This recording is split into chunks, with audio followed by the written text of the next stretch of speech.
ሁለተኛ ዜና ምዕራፍ 20 ከቁጥር 15 አነባለሁ። ክብር ለኢየሱስ ይሁን። በጌታ በኢየሱስ ስም አነባለሁ። እንዲህም አለ፣ ይሁዳ ሁሉ በኢየሩሳሌምም የምትኖሩ አንተም ንጉሡ ኢዮሳፍጥ ስሙ፣ እግዚአብሔር እንዲህ ይላችኋል፣ ሰልፉ የእግዚአብሔር ነው እንጂ የእናንተ አይደለምና ከዚህ ታላቅ ወገን የተነሳ አትፍሩ፣ አትደንግጡ። እስቲ ሰልፉ የእግዚአብሔር ነው በሉ። እስቲ ከፍ አድርጉና ሰልፉ የእግዚአብሔር ነው በሉ። አንድ የተጨነቀች ነፍስ ዛሬ ማታ ነጻ ትወጣለች። ከዚህ ስትመለስ የከበባት ጉዳይ ከህይወቷ ይበተናል። እንዲህም አለ፣ ይሁዳ ሁሉ በኢየሩሳሌምም የምትኖሩ አንተም ንጉሥ ኢዮሳፍጥ ስሙ፣ እግዚአብሔር እንዲህ ይላችኋል፣ ሰልፉ የእግዚአብሔር ነው እንጂ የእናንተ አይደለምና ከዚህ ታላቅ ወገን የተነሳ አትፍሩ። ከዚህ ከምን የተነሳ? ከዚህ ታላቅ ወገን የተነሳ አትፍሩ። በጣም የሚገርመኝ አንተ ንጉሥ ኢዮሳፍጥ ይሁዳ ሁሉ ሆይ ከዚህ ከታላቅ ወገን የተነሳ አትፍሩ ብሎ የተናገረው እነዚህ ታላቅ ወገን የተባሉ እነማን ናቸው ካላችሁኝ፣ የሴይር ተራራ ሰዎች።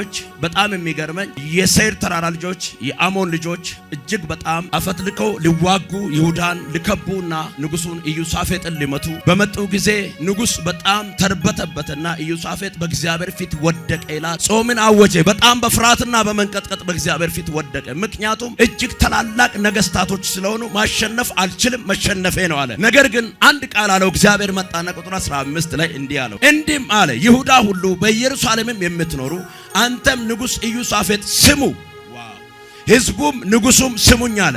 በዚህ ታላቅ ሰልፍ ላይ እናንተ አትዋጉም። ከዚህ ታላቅ ወገን የተነሳ አትፍሩ፣ አትደንግጡ፣ እግዚአብሔር ስለናንተ ይዋጋል አለ። ዛሬ እኔ መልእክት አለኝ። የትኛውም ታላቅ የሆነብኝ ሰልፍ እጅግ የገነነ እጅግ የከበደ ከአቅሜ በላይ የምትለው ጉዳይ ላይ የሚዋጋልኝ የናዝሬቱ ኢየሱስ አለ። እስቲ አንድ ሰው ጌታ አለ ይበል። እስቲ እግዚአብሔር ስለኔ ይዋጋል በሉ። እስቲ ዛሬ ማታ እግዚአብሔር ስለ አንድ ሰው መዋጋት ይጀምራል።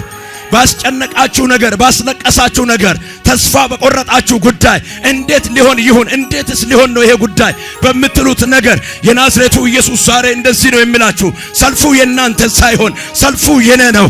እኔ ስለ አንቺ ይዋጋለሁ፣ እኔ ስለ አንተ ይዋጋለሁ፣ እኔ ስለ ቤት ይዋጋለሁ፣ እኔ ስለ ትዳሪ ይዋጋለሁ። አረ ኢየሱስ ያድናል። ቤትን የሚያስጨንቅ የሆነ ሰልፍ አለ።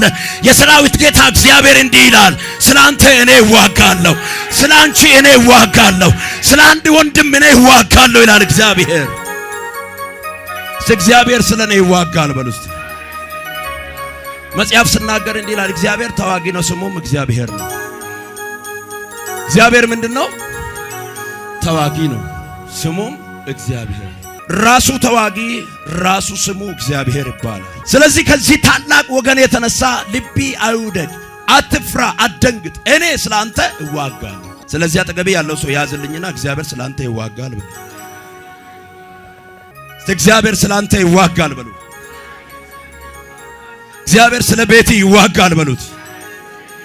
እግዚአብሔር ስለ ትዳሪ ይዋጋል በሉት። እግዚአብሔር ስለ ኑሮ ይዋጋል በሉት። እግዚአብሔር እዚህ ይዋጋል ስል አንተ አታውቅም። አገር ሰላም ነው ብለህ እዚህ ትንቀሳቀሳለህ። ቤተሰብን ሊበጠብጥ ያለ አውሬ ተመቷል። በቤተሰብ መካከል ጥልን ብጥብጥን የሚያውጀውን ክፉ ዛሬ መትቼዋለሁ። አንተ እዚህ ያለ ካንተ እዚህ መኖር የተነሳ ያንተ ቤተሰብ ሰላም አውጃለሁ። ያንተ ቤተሰብ እረፍት ሙሉ እንዲሆን አውጃለሁ። አንድ ሰው ሰላም ሆነ ይበል እስቲ። ለናንተ ብቻ ሳይሆን ለምድርም ጭምር ሰላም ሆነ። ለሀገሬ ለኢትዮጵያ ጭምር ሰላም ሆነ። ከዚህ ከታላቅ ወገን የተነሳ አትፍሩ፣ አትሸበሩ፣ እኔ ስለናንተ እዋጋለሁ። አንተም ንጉሥ ኢዮሳፍጥ ይሁዳ ሁሉ ወይ ስሙ፣ ከዚህ ታላቅ ሰልፍ የተነሳ አትናወጡ። ዛሬ እግዚአብሔር ስለ አንድ ሰው ቤት ይዋጋል። በነገራችን ላይ አንድ ነገር እመን፣ አንተን የሚያኖሪ የጊዜ ሁኔታ ሳይሆን፣ አንተን የሚያኖሪ የወቅቱ ሁኔታ ሳይሆን ከሰማይ አምላክ የሰማኸው ቃል እንደሆነ ማወቅ አለብህ። የኔ ጌታ እንዲህ አለ፣ በፈራኸው ጉዳይ በተአምራት አኖርሃለሁ፣ በፈራህበት በደነገጥክበት ሌሊት ላይ እኔ መጥቻለሁ አለኝ። ከዚህ በኋላ የከበቡ ከበባዎች ዛሬ ይበተናሉ። እስቲ አንድ ሰው ከበባው ተበተነ ይበል።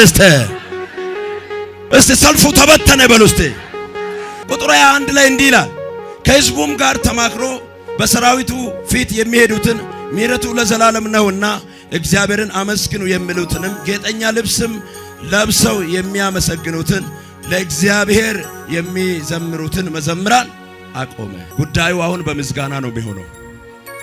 ዛሬ የአፍ ቃል ይቀየራል። ባስጨነቀ ጉዳይ ፍረድ እያልክ ከሆነ አመስግን። ስታመስግን የምስጋናው ባለቤት ይመጣል።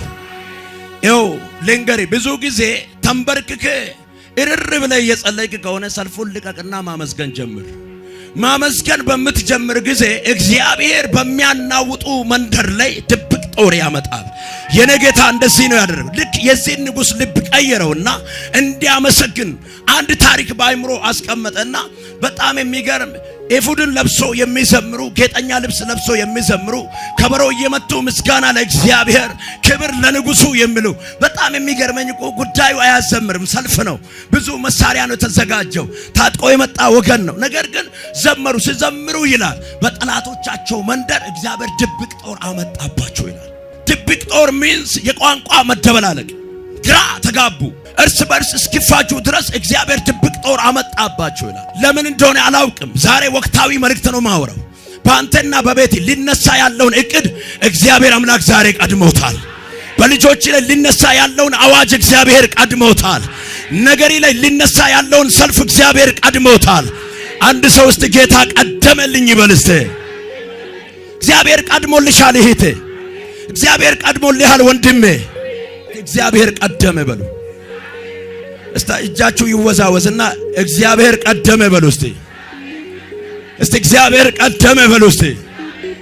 ከዛ ዘማሪዎቹ ቆሞ የምስጋና ቀን ነው ለኛ እያለ ይዘምራሉ።